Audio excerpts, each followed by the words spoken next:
न मेरा है न तेरा है, ये हिंदुस्तान सबका है। नहीं समझी गई ये बात तो नुकसान सबका है। न तेरा है न मेरा है, ये हिंदुस्तान सबका है। नहीं समझी गई ये बात तो नुकसान सबका है। जो आकर मिल गई इसमें वो दिखलाई नहीं देती, जो नदियां मिल गई इसमें वो दिखलाई नहीं देती। महासागर बनाने में मगर एहसान सबका है। महासागर बनाने में मगर एहसान सबका है। मान्यवर, हम लोग बचपन से एक शब्द सुनते आए, सरकार माई बाप। सरकार माई बाप यानी कि जो सरकार होती है वो लोगों की माई बाप होती है, मां की तरह ख्याल रखती है, पिता की तरह ख्याल रखती है। लेकिन अगर कोई सरकार अपने बच्चों को उसका गला घोटने पे उतारू हो जाए तो वो फिर सरकार निष्पक्ष सरकार नहीं है। नहीं है मान्यवर, वो सौतेली मां है, वो सौतेली मां है, उसका व्यवहार सौतेला है। और आज आप जो काम कर रहे हैं इस बिल के माध्यम से, आप बाबा साहब डॉक्टर भीमराव अंबेडकर जी के द्वारा लिखे गए संविधान की हत्या कर रहे हैं। और ये बात मैं इसलिए कह रहा हूं कि बाबा साहब डॉक्टर भीमराव अंबेडकर जी ने संविधान की धारा 26 में लिखा, धार्मिक मामलों के प्रबंधन की स्वतंत्रता, धार्मिक एवं धर्मार्थ उद्देश्यों के लिए संस्थाओं की स्थापना एवं रखरखाव करना, धर्म के मामलों में अपने स्वयं के मामलों का प्रबंधन करना, चल एवं अचल संपत्ति का स्वामित्व एवं अधिग्रहण करना तथा ऐसी संपत्ति का कानून के अनुसार प्रशासन करना। यह अधिकार आपने नहीं दिया, यह अधिकार किसी भारतीय जनता पार्टी के लोगों ने नहीं दिया। यह अधिकार बाबा साहब डॉक्टर भीमराव अंबेडकर जी के द्वारा लिखे गए भारत के संविधान ने दिया मानकर। और आप उस संवैधानिक अधिकार को छीन रहे हैं एक गैर संवैधानिक बिल लाके। क्या क्या लिखा इस कानून के अंदर आपने, किस तरीके से आपने इस संविधान की हत्या करने का काम किया। आप बड़ी बड़ी बातें कर रहे हैं। ये सरकार कह रही है कि ये कानून हम मुसलमानों के भले के लिए आ रहे हैं। जब मैं आपसे सुनता हूं तो मुझे लगता है कपिल शर्मा कॉमेडी सर्कस में बोल रहा है। आप मुसलमानों का भला कर रहे हैं, आप मुसलमानों का भला कर रहे हैं। दोनों सदन में एक भी सदस्य, दोनों सदन में सिर्फ एक सदस्य गुलाम अली को छोड़ के एक भी सदस्य आपका मुसलमान नहीं है। आप मुसलमानों का भला कर रहे हैं, आप मुसलमानों का भला कर रहे हैं। पूरी सरकार में एक मंत्री आपका मुसलमान नहीं है, आप मुसलमानों का भला कर रहे हैं। दो नेता अपने घरों में आपने बैठा दिया, मुख्तार अब्बास नकवी, शाहनवाज हुसैन, दोनों की राजनीति आपने खत्म कर दी। आप मुसलमानों का भला कर रहे हैं, आप मुसलमानों का भला कर रहे हैं, आप मुसलमानों का भला कर रहे हैं।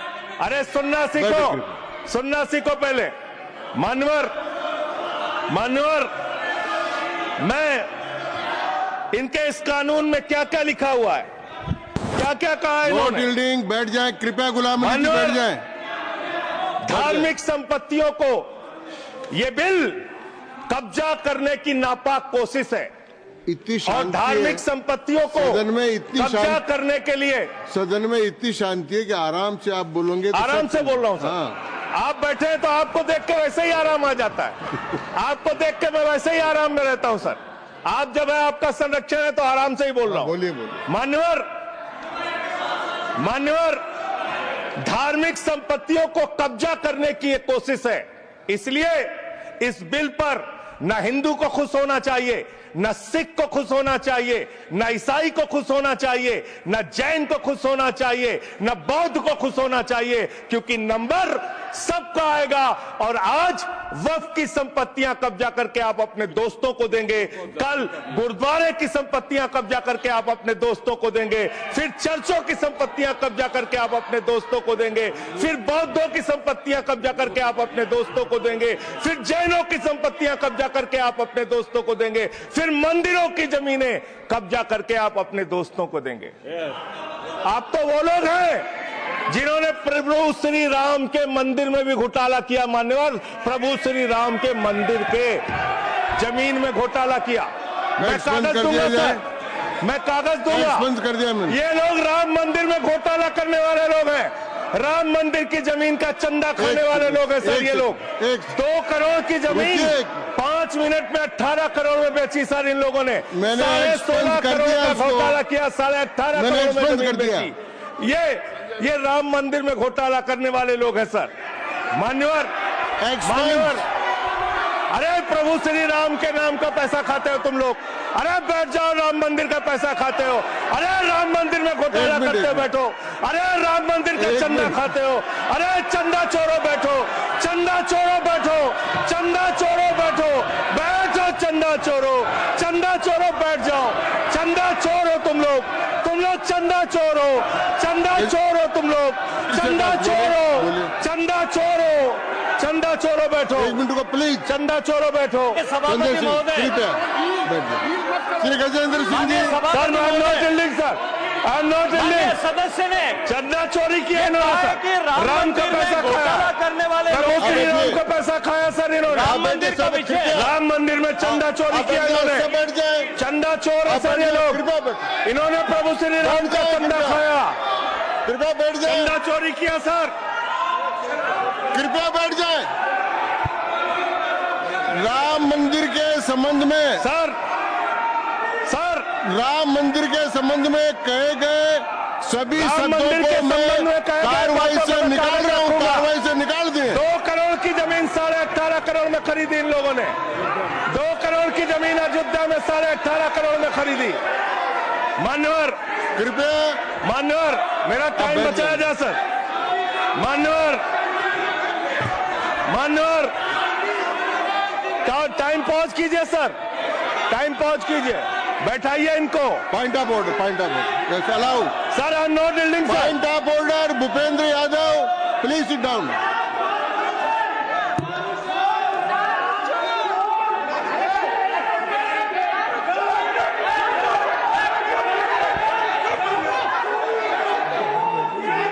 भाई पॉइंट ऑफ ऑर्डर मैंने दिया, आप जाइए स्थान पर, कृपया अपने स्थान पर जाएं।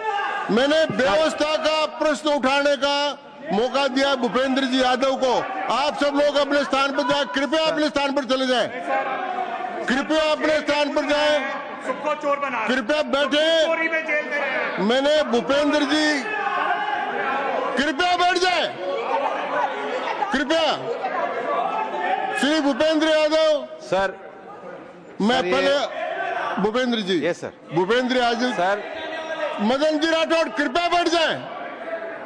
सर ये कृपया, मैंने भूपेंद्र जी यादव को व्यवस्था का प्रश्न उठाने की अनुमति दी है, लेकिन मैं पहले बता दूं कि राम मंदिर के बारे में जो कुछ इनको कहा मैंने उसको एक्सपेंस कर दिया है, वो कार्रवाई का हिस्सा नहीं है। आप बोलिए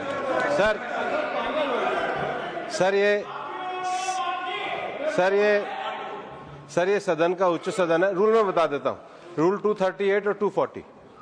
आप 238 और 240, 238 and 240, you read it sir. There are sir 2 rules है, 238, 240। मेरे को बुक की जरूरत नहीं है। हाउ टू स्पीक ये 238 है सर। 240 बड़ा इंपॉर्टेंट है जी सर। कोई भी सदस्य अगर इररिलेवेंट बोलता है, अगर तो ये चेयर की पावर है कि उस सदस्य को रोक सकते हैं। जो विषय डिबेट से जुड़ा हुआ नहीं है, जो विषय सदन से जुड़ा हुआ नहीं है, इररिलेवेंट विषय को आपको रोकने का अधिकार है। जो सदस्य संजय सिंह जी बोल रहे थे वो इररिलेवेंट है। तीसरा एक और विषय सर, 238 में बोलने के बाद जो असंसदीय शब्द है, किसी भी पार्टी के बारे में, किसी के बारे में जो असंसदीय शब्द है वो बोले गए हैं, तो उसकी भर्त्सना भी हाउस पूरी तरीके से करता है और उसको हटाता है। माननीय Tiruchi Shiva, Sir, I also stand on the. Please I am allowing mister Tiruchi Shiva. I also stand on the same rule, sir. 238 and 240. You didn't quote 238. You remember 240, but 238 you are well versed, I know, but you are not quoted. Nothing refer, only the rule number. Yes, yes. Refer to any matter of fact on which a judicial decision is pending. No. Make a personal charge against a member. No. Please. What is? Please. Kindly listen. Hello, please. I'm on a point of order. I'm on a point of order. I'm on a point of order. Point of order आपने allow किया है। What is that? Point of order आपने allow किया है। Rule 240. बैठ जाए, Sir, सुन ले एक बार। sir. मैं निर्णय मुझे करना, आप तो सुन तो लें। आप बैठे। Mr. Vice Chairman, only 240. 240 which is मैंने quoted, दोनों say- 238, Sir, sir. 240 दोनों देख लिए। Please, sir. हाँ। Rule 240 says, the chairman, after having called the attention of the council to the conduct of a member who persists in irrelevance or in tedious repetition, you didn't call, sir. Whether it is irrelevance or repetition has to be decided by the chair. So, the chairman, आप सुनो ना भाई, please hello, please. I'm speaking to the chair. Please तो I'm speaking to the chair. इधर देखिए ना। Sir, it is we leave it to your discretion and Yes. decision, sir. Yes. And not it is repetition or irrelevance can be decided by any other member, sir. Only you, sir. Okay, thank you. मैंने श्री भूपेंद्र जी यादव ने 240 में ये और है कि अगर कोई दूसरा सदस्य भी किसी सदस्य के इरिलेवेंट डिबेट को सपोर्ट करता है तो उसको भी डिबार करना चाहिए, आपको शिवा को भी करना चाहिए। अब एक सेकंड, मेरी व्यवस्था यह है कि 238, 240 के अंतर्गत मैंने ऑलरेडी जो असंसदीय सब थे वो और राम मंदिर के बारे में, क्योंकि ये विधेयक की परव्यू में नहीं आता है, इसलिए मैंने राम मंदिर के बारे में इनके लगाए गए इलेक्शन और असंसदीय शब्दों को कार्रवाई से निकाल दिया। धन्यवाद। मान्यवर, आपने कहा कि इससे आप पिछड़े मुसलमानों का भला करने जा रहे हैं। सुनने में बहुत अच्छा लगता है कि आप पिछड़े मुसलमानों का भला करने जा रहे हैं। आपने इसमें कहा कि आप महिलाओं का भला करने जा रहे हैं। सुनने में बहुत अच्छा लगता है कि आप महिलाओं का भला करने जा रहे हैं, लेकिन ये सरकार और यहां पे इस समय मंत्री जी नहीं है, मैं उनसे पूछना चाहता हूं, आप देश को और सदन को गलत जानकारी क्यों दे रहे हैं? मानवर, 2013 के वक्फ बिल में जो भारतीय जनता पार्टी की सहमति और सहयोग से पास हुआ, उसमें भी महिलाओं के लिए आरक्षण था। मना कर दीजिए कि नहीं था, मना करिए कि हम गलत बोल रहे हैं।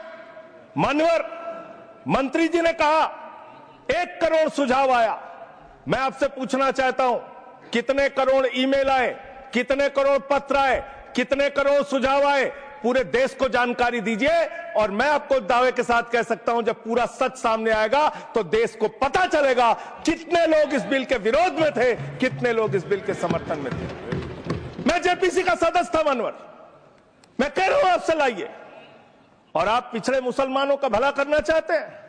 मैं आपसे हाथ जोड़कर निवेदन करता हूं, विनती करता हूं, और हमारे जो मित्र उधर भी हैं, अगर आप मेरी बात से सहमत हैं तो समर्थन करना। समाज में छुआछूत को, बीमारी को मिटाने के लिए चलिए उठाते हैं कदम, और अगले सत्र में एक बिल लेके आइए। जितने भी हिंदुओं की कमेटियां हैं, ट्रस्ट है, बोर्ड है, उन सारे ट्रस्ट और कमेटियों में 80% आरक्षण दलित, आदिवासी और पिछड़े हिंदुओं को दीजिए। मैं समर्थन करूंगा आपका, माला पहनाऊंगा आपको। आप पिछड़ों का भला करने की बात करते हैं, आप दलितों का भला करने की बात करते हैं। आपकी मातृ संस्था आरएसएस 100 साल तक आपने एक भी दलित, पिछड़ा और आदिवासी, एक भी महिला को आज तक आरएसएस का प्रमुख नहीं बनाया। आप दलितों और पिछड़ों और आदिवासियों की आरएसएस के बारे में भला करने की बात करते कर हैं। दीजिए। माननीय, इस बिल में क्या लिखा है? आप जो भी बातें इस विधेयक के अलावा बोलेंगे, उन सबको मैं एक्सप्लेन सर, ये करूंगा। क्या उसमें सत्य नहीं है? क्या ये सच नहीं है? सर, मेरा टाइम रोका जाए। और सर, बिल के बारे में बात करते हैं माननीय। मंत्री जी ने कहा आज आप इस बिल को पास कर रहे हैं, आज आपका सीना चौड़ा हो रहा है, आपको लग रहा है एक धर्म के अधिकार को आप छीन रहे हैं। नहीं, कल को आप सभी धर्मों की धार्मिक संपत्तियां छीन के आप अपने दोस्तों का देने का काम करेंगे। मैं फिर इसको दोहरा रहा हूं और फिर इसको कह रहा हूं कि आप ये करेंगे, धार्मिक संपत्तियों के कब्जा करने का काम करेंगे। और किसी गलतफहमी में मत रहिए। आपको लोकसभा के चुनाव में मात्र 36% वोट मिला है, इस देश की 64% आबादी आज भी आपके खिलाफ है, आज भी आपके खिलाफ खड़ी है। किसी गलत फहमी में मत रहिए। बड़ी बड़ी सत्ता उखड़ गई और चली गई। मान्यवर, आपने इसमें लिखा बिल के अंदर कि वक्फ कमेटी के अंदर गैर मुसलमान इसका सदस्य बन सकता है। आप क्या गुरुद्वारा कमेटी के अंदर गैर सिख को मेंबर बना सकते हैं? क्या ईसाई कमेटी के अंदर गैर ईसाई को सदस्य बना सकते हैं? क्या बौद्धों की कमेटी के अंदर गैर बौद्ध को, क्या जैनों की कमेटी के अंदर गैर जैन को आप मेंबर बना सकते हैं? और इतना ही नहीं, क्या आप हिंदुओं के ट्रस्ट में, मंदिर के ट्रस्ट में आप क्या गैर हिंदू को मेंबर बना सकते हैं? नहीं बना सकते, नहीं बना सकते। आप एक झूठ फैला रहे हैं देश भर में झूठ फैला रहे हैं। आप कह रहे हैं ये मैं पढ़ रहा हूं राम मंदिर का, सर, राम मंदिर ट्रस्ट। झूठ शब्द असंसदीय है, जो असंसदीय शब्द उनको निकाल दीजिए। सत्य से परे, सत्य से परे। सर, ये प्रभु श्री राम के मंदिर का ट्रस्ट, मैं इसका समर्थन करता हूं। नहीं, आप सर, मैं इसका समर्थन कर रहा हूं। ये सब्जेक्ट नहीं है सर, समर्थन कर रहा हूं। सुन तो लीजिए, आप कहे से नहीं सुनूंगा। डिस्ट्रिक्ट मजिस्ट्रेट प्रोसीडिंग में नहीं आएगा सर, मेरी बात तो बिल्कुल नहीं आएगा। सर, मेरी बात सुन लीजिए। घनश्याम जी प्लीज, चेयरमैन साहब, district magistrate of Ayodhya will be ex officio trustee who will be A practicing Hindu.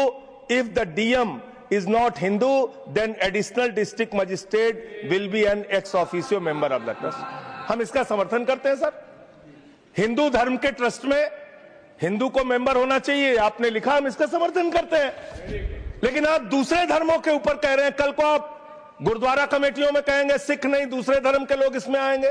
कल को आप जैन कमेटियों में घुसड़ेंगे, बौद्धों की कमेटियों में घुसड़ेंगे। ये बात गलत है, ये पूरी तरीके से गलत है। और आज पूरे देश को आप बताइए, मान्यवर, पूरे देश को आप बताइए, 2009 में आपने अपना घोषणा पत्र जारी किया था, मैनिफेस्टो। ये मैनिफेस्टो आपका लेके आया हूं, ये तो आपका डॉक्यूमेंट है, मेरे घर नहीं बना।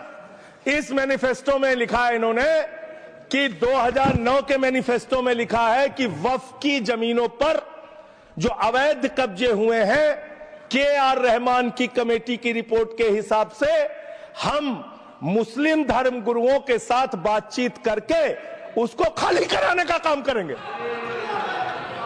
कितना दोहरा चरित्र है आपका। आपने कहा वक्फ की जमीनों को खाली कराने का काम करेंगे जिसपे कोई और कब्जा कर रखा है। मान्यवर, एक और बात, सुप्रीम कोर्ट के अंदर आप कह रहे हो कागज चाहिए, कागज चाहिए। मंत्री जी ने कहा कागज चाहिए। मंत्री जी, आपको कागज की बहुत जरूरत होती है, कागज आपको चाहिए। आपकी सरकार ने 2020 में, ये पूरे देश को देखना चाहिए, पूरे देश को सर, 2020 में मैं जेपीसी का मेंबर था, ये कागज वहां मिला मैं 2020 में सुप्रीम कोर्ट में। सर, आप, मेरी बात नहीं आ रही सर, मेरी बात नहीं आ रही। 2020 में मान्यवर, इस भारत की सरकार ने, मोदी जी की सरकार ने शपथ पत्र दिया सुप्रीम कोर्ट में। से क्या लिखा हुआ है? 99% वक्फ की संपत्तियां डिजिटाइज हो चुकी हैं। मुख्तार अब्बास नकवी साहब आपके मंत्री थे, उनका बयान है 100% वक्फ की संपत्तियां डिजिटाइज हो चुकी हैं। तो जब आप सारी संपत्तियां डिजिटाइज कर चुके हैं, सब कुछ ऑनलाइन कर चुके हैं वामसी पोर्टल में, सारे कागजात जांच चुके हैं, तो क्या आप फसाद कराने के लिए फिर से कागज मांग रहे हैं? फसाद कराने के लिए, आप फसाद कराने के लिए कागज मांग रहे हैं। आप फसाद कराने वाले हिंदू हैं, हम सौहार्द फैलाने वाले हिंदू हैं। यह बुनियादी फर्क है, यह बुनियादी फर्क है। आप देश भर में फसाद, नफरत, लड़ाई, झगड़ा कराने का काम करते हैं। मान्यवर, मैं अंत में आप लोगों से सिर्फ एक ही बात कहना चाहता हूं कि आज सच्चर कमेटी की रिपोर्ट की बात कही गई और कहा गया 12,000 करोड़ की आमदनी हो सकती थी। एक सुझाव मैं पूरे सदन की तरफ से इस सरकार को देना चाहता हूं। 12,000 करोड़ की आमदनी की चिंता है वक्फ की, करोड़ों मुसलमानों की चिंता है आपको। एक अपने दोस्त को पकड़ के लाइए, नीरव मोदी को 20,000 करोड़ वसूलिए, 12,000 करोड़ वक्फ को दीजिए, 8,000 करोड़ अपने पास रखिए। 8,000 करोड़ का आपको मुनाफा होगा, 12,000 करोड़ वक्फ को दे दीजिए, करोड़ों मुसलमानों का भला हो जाएगा। मान्यवर, अंतिम बात कह के आपने कहा सच्चर कमेटी की रिपोर्ट से 12,000 करोड़ की आमदनी की बात कही गई है। अर्ध सत्य मत बोलिए, पूरा सत्य बोला कीजिए।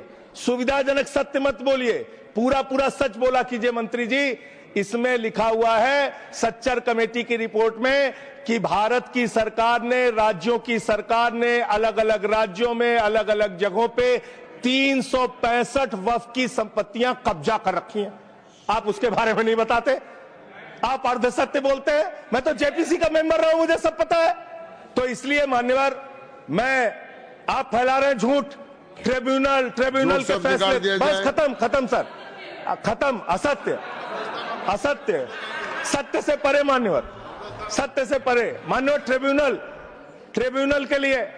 ट्रिब्यूनल के लिए आप कह रहे हैं उसको अपील नहीं की जा सकती। हाई कोर्ट का फैसला ट्रिब्यूनल के फैसले के खिलाफ आया है, सुप्रीम कोर्ट का फैसला ट्रिब्यूनल के फैसले के खिलाफ आया है। आपने कहा 5 साल का प्रैक्टिसिंग मुस्लिम होना चाहिए। कैसे प्रैक्टिसिंग मुस्लिम तय करेंगे सर? आप क्या मुसलमानों के घर में सीसीटीवी का कैमरा लगाएंगे?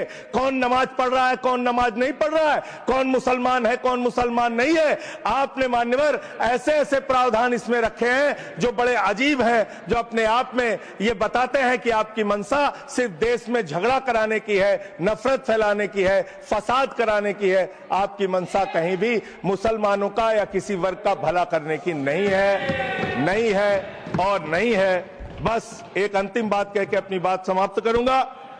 ये काम आपने देश के अंदर बहुत अच्छा शुरू कर दिया। आप एक काम करते हैं, देखो मुसलमानों को ठीक कर रहा हूं, दूसरी तरफ महंगाई बढ़ रही है, नुकसान हिंदुओं का। 94 लाख करोड़ रुपए शेयर बाजार में डूब रहा है, नुकसान हिंदुओं का। 11 लाख बच्चे स्कूलों से बाहर निकल गए, नुकसान हिंदुओं का। तो मुसलमानों को ठीक करने के नाम पर आप नुकसान देश के करोड़ों हिंदुओं का भी कर रहे हैं। इसलिए ये सब बातें करके देश में आप नफरत फैला के ये सब झगड़े फसाद के काम मत कीजिए। और अंत में आपसे एक ही बात कहना चाहता हूं, अभी भी वो मौका है इस बिल को जो गैर संवैधानिक है, जो बाबा साहब के संविधान के खिलाफ है, इसको वापस लीजिए। धन्यवाद।